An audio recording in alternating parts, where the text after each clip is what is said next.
বক্তব্য রাখছেন ইঞ্জিনিয়ার রাশেদ প্রধান, চাকপার সম্মানিত সভাপতি জনাব রাশেদ প্রধান সহ সভাপতি।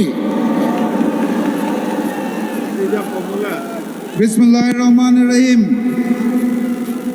বিক্ষোভ মিছিল পূর্ববর্তী সংক্ষিপ্ত সমাবেশের সম্মানিত সভাপতি, এখানে উপস্থিত 11 দলের শীর্ষ নেতৃবৃন্দ, 11 দলের সর্বস্তরের নেতৃবৃন্দ, আমার সামনে উপস্থিত সমবেত জনতা, মিডিয়ার ভাইরা, প্রশাসনের লোকেরা, সবাইকে জানাই সংগ্রামী সালাম এবং শুভেচ্ছা।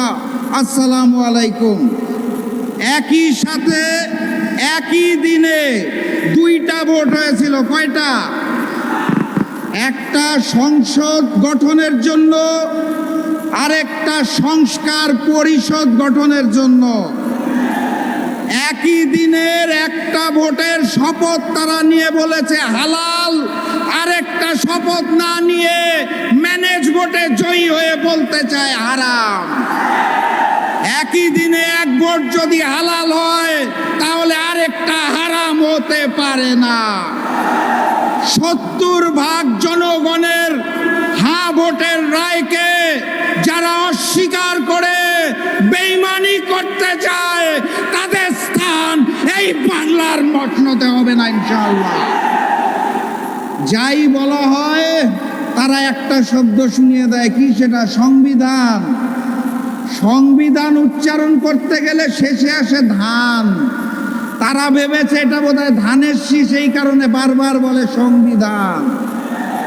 এটা ওই যে নির্বাচনের আগে নিকৃষ্ট স্লোগান দিত, কি জানি, লাগারে লাগা ধান লাগা, ওই ধান নয়।